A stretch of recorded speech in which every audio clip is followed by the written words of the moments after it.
कैसे हैं आप सब लोग। चलिए आज एक और चैप्टर आपके साथ डिस्कस करते हैं जो अपनी फाइनल प्रिपरेशन है नीट एंट्रेंस एग्ज़ाम की, उसकी तरफ एक और कदम बढ़ाते हैं।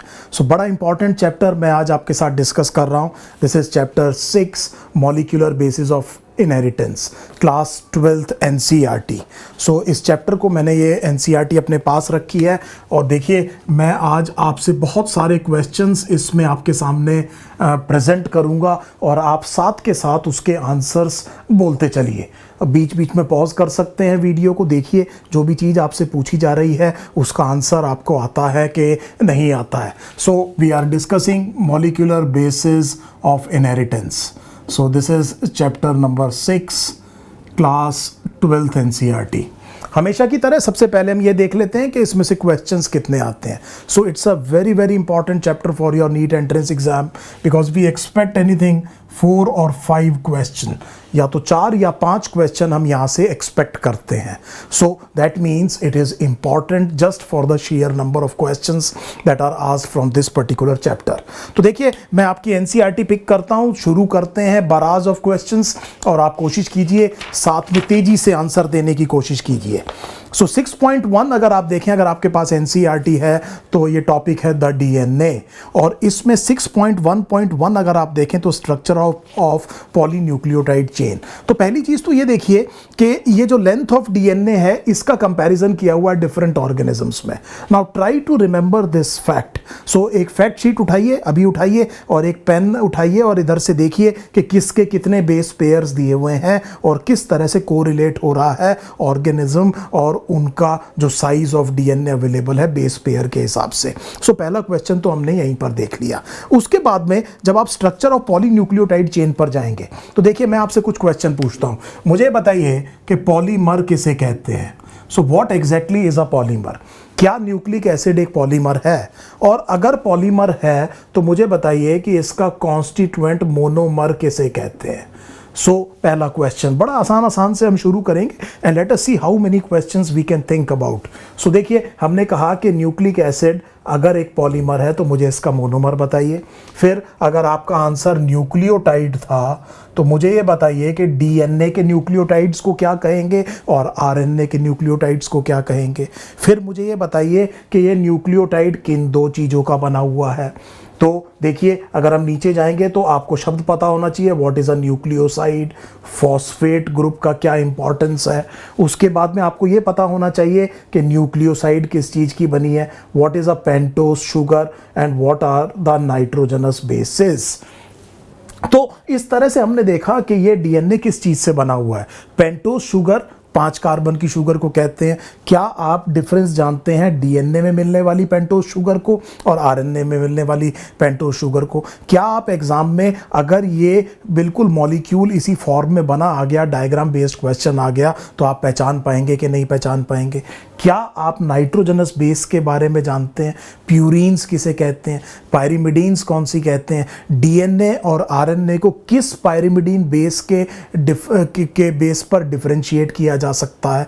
क्या आप जानते हैं कि 5 मिथाइल यूरासिल को क्या कहते हैं। क्या आपको ये बात समझ में आ रही है कि स्ट्रक्चरल मॉडिफिकेशन करके RNA की कुछ चीज़ों से आप DNA के कॉन्स्टिट्यूएंट बना सकते हैं। This is a very very important concept I am talking about. दोबारा सुनिए, अगर आपको क्या ये बात पता है, जैसे अगर मान लीजिए मैंने आपसे पूछा 5 मिथाइल यूरासिल को क्या कहते हैं, फिर मैं आपसे पूछ रहा हूँ क्या आपको ये बात समझ में आ रही है कि RNA के कॉन्स्टिट्यूएंट्स में थोड़ा सा केमिकल मॉडिफिकेशन करके आप DNA के कॉन्स्टिट्यूएंट्स को बना सकते हैं। इसकी इम्प्लीकेशंस आगे आएंगी। फिर मैं आपसे ये पूछता हूँ कि मुझे ये बताइए कि एडिनिन का क्या मतलब होगा। फिर मुझे बताइए एडिनोसिन का क्या मतलब होगा, और मुझे ये बताइए कि एडिनाइलिक एसिड का क्या मतलब होगा। सो ये 3 टर्म्स मैंने लिखा। एक को मैंने कहा एडिनिन क्या होगा, दूसरे को मैंने कहा एडिनोसिन क्या होगा, और तीसरे को मैंने क्या कहा कि एडिनाइलिक एसिड क्या होगा। और क्या मैं इस एडिनाइलिक एसिड को एडिनोसिन मोनोफॉस्फेट कह सकता हूं? एडिनोसिन मोनोफॉस्फेट कह सकता हूं। और इसकी एब्रीविएशन समझने की कोशिश कीजिए, दिमाग लगाइए, इसकी एब्रीविएशन क्या होगी? AMP। Now can you imagine what would be ADP and can you imagine what would be ATP? और क्या आप जानते हैं कि ATP जो बायोमॉलिक्यूल है उसके दो फॉस्फेट के बीच में जो 3 फॉस्फेट्स होते हैं उनमें फॉस्फेट के बीच में 2 हाई एनर्जी बॉन्ड हैं, उनको तोड़ने से काफ़ी एनर्जी मिलती है। ये सारे के सारे क्वेश्चन, और फिर कोरिलेट कीजिए एक बार और ATP के स्ट्रक्चर को RNA न्यूक्लियोटाइड से। So try to have a comparison between the structure of an RNA nucleotide and an ATP molecule. क्या सिमिलैरिटी है, क्या डिससिमिलैरिटीज है। सो ये एक बहुत इंपॉर्टेंट बात है, और एक मेरी बहुत इंपॉर्टेंट एडवाइस आपको ये रहेगी कि ये जो 5 नाइट्रोजनस बेसेस हैं, ऑल 5 ऑफ देम, 2 प्यूरीन्स और 3 पायरिमिडीन्स, इनका स्ट्रक्चर देख के पहचानना आपको आना चाहिए। डायरेक्टली भी क्वेश्चन आ सकता है कि नीचे एक केमिकल स्ट्रक्चर दिया हुआ है किसी चीज का, ये किसका कॉन्स्टिट्यूएंट है। इस तरह का क्वेश्चन बड़ा straight forward, fact based simple question होता है। या तो आपको आता है या आपको नहीं आता, या तो बहुत आसान 4 नंबर है या बहुत ही दर्दनाक और मुश्किल 4 नंबर आपके छूट रहे हैं। तो मुझे उम्मीद है ये बात आपको अच्छे से समझ में आ गई। यहां पर जो आपकी NCERT बता रही है, अब बताइए कि न्यूक्लियोटाइड बनाने में कौन कौन सी लिंकेज इस्तेमाल हो रही हैं। सो मेरा मतलब यह है कि नाइट्रोजनस बेस पेंटोज शुगर के कौन से कार्बन पे किस बॉन्ड की मदद से बनता है, और क्या यह बॉन्ड फॉर्मेशन डिहाइड्रेशन, सिंथेसिस या कंडेंसेशन रिएक्शन का एग्जाम्पल है। फिर मुझे बताइए कि फॉस्फेट कहां पर जुड़ता है, कौन से कार्बन पे जुड़ता है, बॉन्ड को क्या कहते हैं। एक तो यह बताइए। दूसरा मुझे यह बताइए कि 2 न्यूक्लियोटाइड को आपस में किस बॉन्ड से जोड़ते हैं। मैं जानता हूं आपको पता है फॉस्फोडाइएस्टर बॉन्ड, मैं फॉस्फोडाइएस्टर बॉन्ड की डायरेक्शन जानना चाह रहा हूं। तो मुझे बताइए आपकी NCERT फॉस्फोडाइएस्टर की डायरेक्शनैलिटी क्या कह रही है। सो अगर आप देखेंगे अपनी NCERT तो 3 prime to 5 prime phosphodiester bond. So मुझे बताइए 3 प्राइम का क्या मतलब है, 5 प्राइम का क्या मतलब है, फॉस्फोडाइएस्टर का क्या मतलब है। क्या ये सारे के सारे बॉन्ड कोवलेंट बॉन्ड हैं, क्या ये सब डिहाइड्रेशन सिंथेसिस से बन रहे हैं। और इसका मतलब ये है कि अगर मैं न्यूक्लियोटाइड का पॉलीमराइजेशन करके एक पॉलीन्यूक्लियोटाइड बनाऊंगा तो क्या मुझे ये समझ में आ रहा है कि न्यूक्लिक एसिड के स्ट्रैंड का एक बैकबोन होता है, और उस बैकबोन में ऑल्टरनेट शुगर और फॉस्फेट रेजिड्यूज होते हैं। सो देखिए मैंने शब्द इस्तेमाल किया है residues. Why I am using the word residues. और हमने ये कहा कि sugar phosphate, sugar phosphate, sugar phosphate, sugar phosphate, इस तरह से एक हमने कहा बैकबोन बनती है, और इसको आप कह रहे हैं 3 prime to 5 prime phosphodiester bond. और इससे एसोसिएटेड, शुगर से एसोसिएटेड करीब करीब इससे सस्पेंडेड, मैं ये शब्द इस्तेमाल कर सकता हूँ, नाइट्रोजनस बेसिस होंगी। सो ये बैकबोन बन गया है किसका, न्यूक्लिक एसिड के स्ट्रैंड का। और देखिए यहाँ पर 3 प्राइम हाइड्रोक्सिल खाली होगा और यहाँ पर 5 प्राइम फॉस्फेट खाली होगा। तो इसीलिए अगर मैं इस स्ट्रैंड को इस डायरेक्शन में पढ़ता हूँ तो इसको मैं 3 प्राइम और 5 प्राइम कहूँगा, और अगर इधर से पढ़ूंगा तो 5 प्राइम टू 3 प्राइम कहूँगा। सो क्या मुझे ये समझ में आ गया कि किसी भी न्यूक्लिक एसिड के स्ट्रैंड का 5 प्राइम एंड पर क्या है और 3 प्राइम एंड पर क्या है। सो ये जब बेसिक बात मुझे समझ में आ गई तो देखिए फिर मुझे ये समझना पड़ेगा कि डीएनए के स्ट्रक्चर के बारे में चारगाफ का क्या कंट्रीब्यूशन था। सो चारगाफ ने क्या कहा डबल स्ट्रैंडेड डीएनए खास तौर पे डबल स्ट्रैंडेड डीएनए के बारे में। क्या आप जानते हैं कि चारगाफ रूल की इंप्लीकेशंस आगे वॉटसन एंड क्रिक को बहुत मदद करेंगी। उसके बाद में जो दूसरी कंट्रीब्यूशन मैं आपसे पूछ रहा हूं बड़ी स्पेसिफिकली, वो ये बताइए कि रोजालिंड फ्रैंकलिन और मॉरिस विल्किंस ने क्या कंट्रीब्यूट किया डीएनए के स्ट्रक्चर के डिसाइफर होने में। सो बहुत इंपॉर्टेंट चीज पूछ रहा हूं कि क्या कंट्रीब्यूशन था रोजालिंड फ्रैंकलिन और मॉरिस विल्किंस का। एक्सरे क्रिस्टलोग्राफी किसे कहते हैं, ये चीज मैं आपसे पूछना चाह रहा हूं। सो इन दो लोगों की, मतलब 2 ग्रुप ऑफ लोगों की, एक तो सिंगल आदमी है इरविन चारगाफ और दूसरा एक टीम है रोजालिंड फ्रैंकलिन और मॉरिस विल्किंस की। इनका जो कंट्रीब्यूशन था उसी के ऊपर वॉटसन एंड क्रिक ने अपना डबल हेलिक्स मॉडल बनाया था और प्रेजेंट किया था. It got published in Nature magazine in 1953 and they received the Nobel prize in 1962. And we say that biology has ended into a golden era after we have come to understood the structure of DNA. So it's such a path breaking and landmark discovery. So जैसा मैंने अभी आपको कहा, it will be prudent अगर आपको ये 1953 और 1962 year भी याद रहते हैं. इसके बाद देखिए बड़े ध्यान से समझने की कोशिश कीजिए. एक और जो चीज़ आपकी एनसीईआरटी यहाँ पर कह रही है कि यहाँ पर जब आपको इतनी सारी बात समझ में आ गई तो ये जो डबल हेलिक्स मॉडल है इसके की फीचर्स क्या है. So what are the key points of the double helix model of DNA that was proposed by Watson and Crick. तो मुझे बताइए कि पहली चीज़ तो ये बताइए कि हेलिक्स किसे कहते हैं. क्या आप बायोमोलिक्यूल्स में हेलिक्स जानते हैं? Do you know what is a right handed helix, what is a left handed helix? क्या ये शब्द आपको पता है? खास तौर पे क्या आप अल्फा हेलिक्स रिकलेक्ट कर पा रहे हैं, प्रोटीन का एक secondary structure? It will be good अगर आपके दिमाग में वो बात भी यहाँ पर आ रही है. दूसरी चीज़ बड़े ध्यान से समझिए कि क्यों उन्होंने कहा कि it has to be double helix. ये एक्चुअली केवल हेलिक्स नहीं है, डबल हेलिक्स है. बहुत सारे क्वेश्चन पूछ रहा हूँ. तीसरी चीज़ मुझे बताइए कि क्यों वॉटसन एंड क्रिक ने ये कहा कि दोनों स्ट्रैंड एंटी पैरेलल होंगे, और एंटी पैरेलल का मतलब क्या है? Mind you, this is a very very common question in NEET entrance exam. What does anti parallel mean? ये क्यों कहा वॉटसन एंड क्रिक ने? इसके अलावा मुझे बताइए कि इसके वाइटल स्टैट्स क्या हैं. वाइटल स्टैट्स का मतलब मुझे बताइए कि नेसेंट डीएनए या नेकेंट डीएनए का डायमीटर क्या है और ये डायमीटर हमेशा कांस्टेंट क्यों रहता है.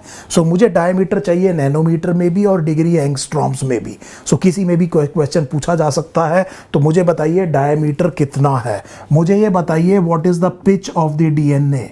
मेजर ग्रूव किसे कहते हैं डीएनए में. और मुझे ये बताइए कि बी डीएनए किस तरह का डीएनए है.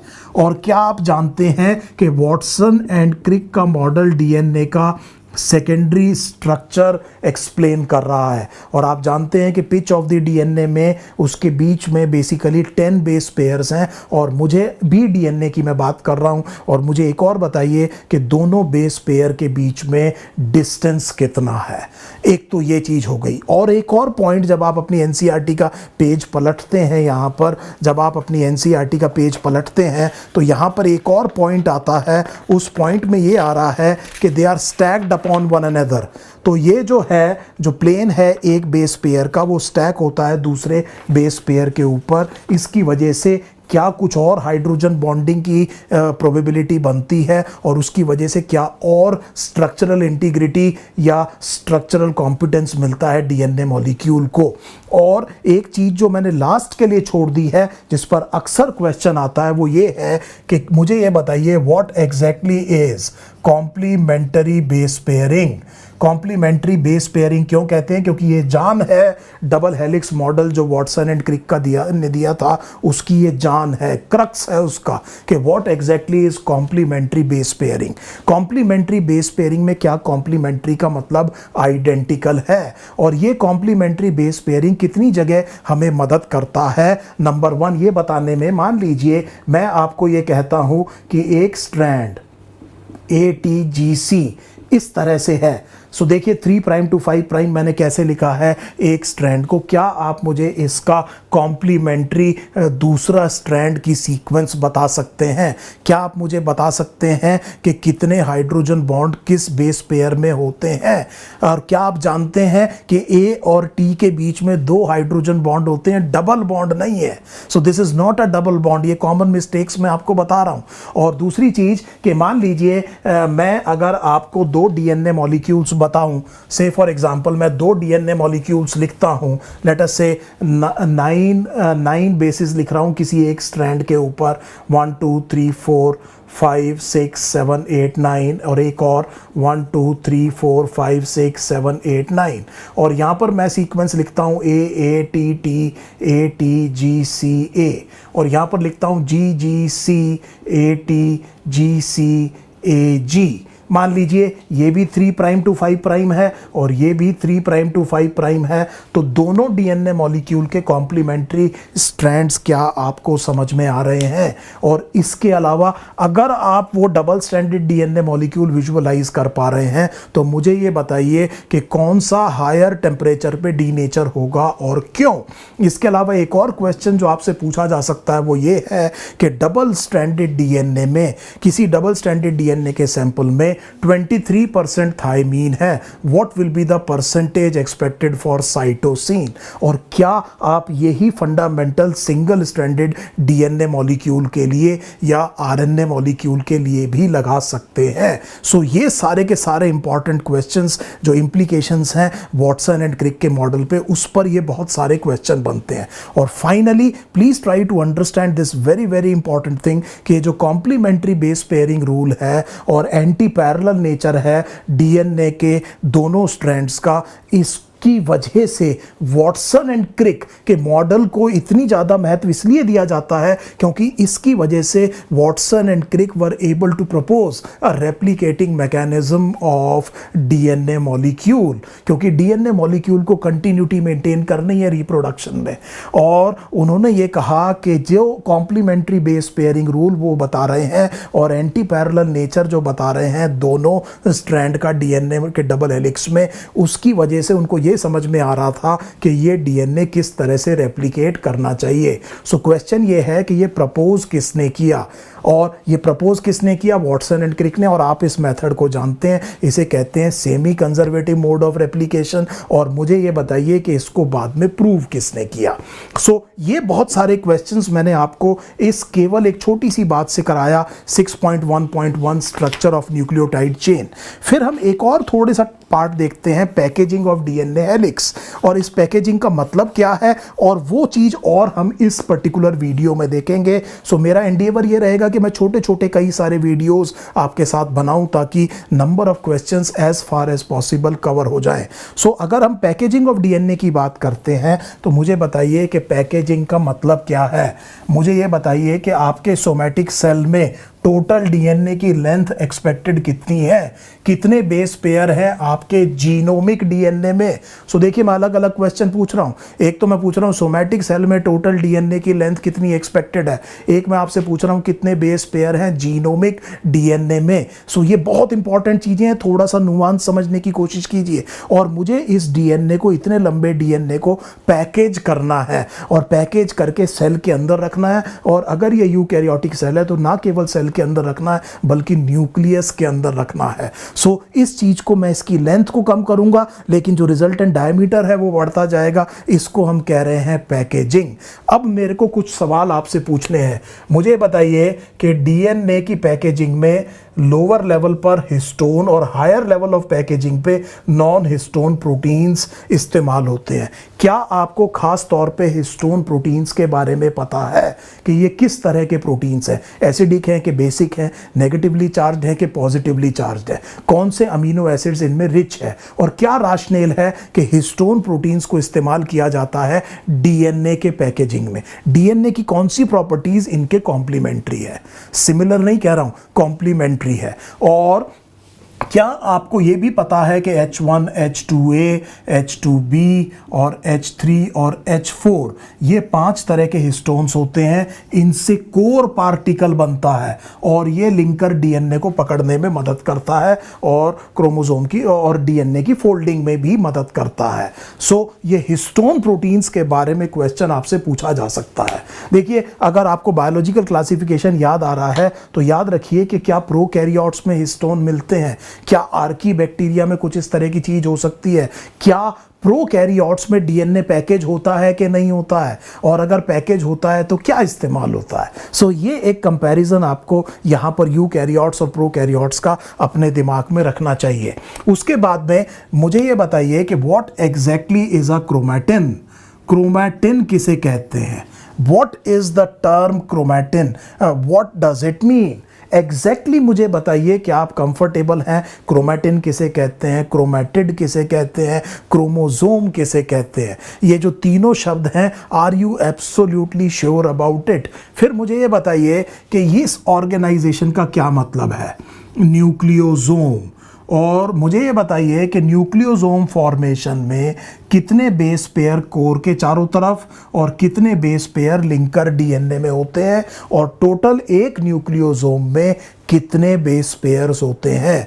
और एक और बात मुझे बताइए कि इसका डायामीटर कितना है? इसका डायामीटर कितना है और क्यों इसे बीड्स ऑन स्ट्रिंग अपीयरेंस कहते हैं? और क्या ये ठीक नहीं होता कि इसको स्ट्रिंग ऑन बीड्स कहा जाता? सो ये भी एक चीज़ थोड़ा आप सोचने के लिए मैंने आपको दिया कि इसको बीड्स ऑन स्ट्रिंग कहते हैं, लेकिन क्या अच्छा होता अगर इसे स्ट्रिंग ऑन बीड्स कहा जाता? सो इतने सारे क्वेश्चंस करने के बाद में थोड़ा सा एनसीईआरटी को एक्सटेंड करते हैं कि क्या आप जानते हैं कि जो नेक्स्ट लेवल ऑफ ऑर्गेनाइजेशन है उसे सोलेनॉइड कहते हैं? And are you aware of the diameter? Then you know about filament और नॉट? और फिलामेंट का डायमीटर आपको आता है कि नहीं? सुपर कॉइल्ड फिलामेंट, आपको इसके बारे में थोड़ा सा आइडिया है कि डायमीटर कितना है? और आप जानते हैं बाद में जो मेटाफेस क्रोमोसोम है वो 1400 नैनोमीटर डायमीटर तक कंडेंस हो सकता है। ये बात आपको सेल डिवीजन से याद आएगी कि अगर आपने क्रोमोसोम का स्ट्रक्चर पढ़ना है तो सेल डिवीजन के दौरान जो सबसे कन्वीनियंट स्टेज है जिस पर आप इसको पढ़ सकते हैं वो मेटाफेस है, क्योंकि यहाँ पर क्रोमैटिन अपने हाईएस्ट कंडेंस स्टेट में पहुँच जाता है। इसके बाद में मुझे ये बताइए कि what is euchromatin, what is heterochromatin? Euchromatin क्यों है और क्या है, और हेट्रोक्रोमैटिन क्यों है, क्या है? दूसरी चीज मुझे ये बताइए, बहुत इंपॉर्टेंट चीज मुझे बताइए कि यूक्रोमैटिन में जो जीन्स हैं वो ट्रांसक्रिप्शनली एक्टिव क्यों है, और हेट्रोक्रोमैटिन में वो ट्रांसक्रिप्शनली इनएक्टिव क्यों है? एग्जैक्ट मुझे बताइए। दूसरी चीज मुझे बताइए कि यहां से क्या आपको मॉलिक्यूलर बेसिस ऑफ डिफरेंशिएशन समझ में आ रहा है कि आपकी बॉडी के ज्यादातर सेल्स में, करीब करीब सारे ही सेल्स में जो जेनेटिक मटेरियल डीएनए है वो आइडेंटिकल है, फिर ये सेल्स अलग अलग काम कैसे कर पा रहे हैं? क्या यहां से कोई क्लू मिल रहा है? क्या आपको जीन इनएक्टिवेशन का कोई तरीका यहां पर समझ में आ रहा है? और हेट्रोक्रोमेटाइजेशन के साथ में क्या आप बार बॉडी को भी रिलेट कर पा रहे हैं? इस टाइम मेरा मकसद आपके सामने बहुत सारे क्वेश्चन लाना है जो इधर उधर से भी इंटर रिलेट हो रहे होंगे। सो क्या ये बात आपको समझ में आ रही है? क्या अगर मैं आपसे ये कह रहा हूं कि अगर दो बॉडी के सेल्स अलग अलग काम कर रहे हैं आइडेंटिकल डीएनए होने के बावजूद, तो पक्के तौर पर वो अलग अलग एंजाइम्स प्रोड्यूस कर रहे होंगे। अब ये मैंने शब्द एंजाइम क्यों कहा? क्या ये बात समझ में आ रही है? जीन इनएक्टिवेशन का क्या हेट्रोक्रोमेटाइजेशन के अलावा कोई और तरीका भी आपको आता है? आपको एक क्लू दे देता हूं। मुझे ये बताइए कि बैक्टीरिया जो रेस्ट्रिक्शन एंजाइम बनाता है उससे अपने ही डीएनए को किस तरह से प्रोटेक्ट करता है? सो ये सारे के सारे क्वेश्चंस यहां से इनकी इंप्लीकेशंस चैप्टर में आगे आएंगी। ये बिल्कुल बेसिक इंफॉर्मेशन पहले वीडियो में मैंने आपको दिया। तो इस वीडियो में हमने 6.1.1 और 6.1.2 मतलब द स्ट्रक्चर ऑफ डीएनए और पैकेजिंग ऑफ डीएनए हेलिक्स को कंसीडर किया। When I come back we will move on with this chapter and this will be a very interesting dialogue between us, and I hope this will benefit you immensely for preparation and getting exam ready for the NEET entrance exam. Thank you for your time. Thank you so much.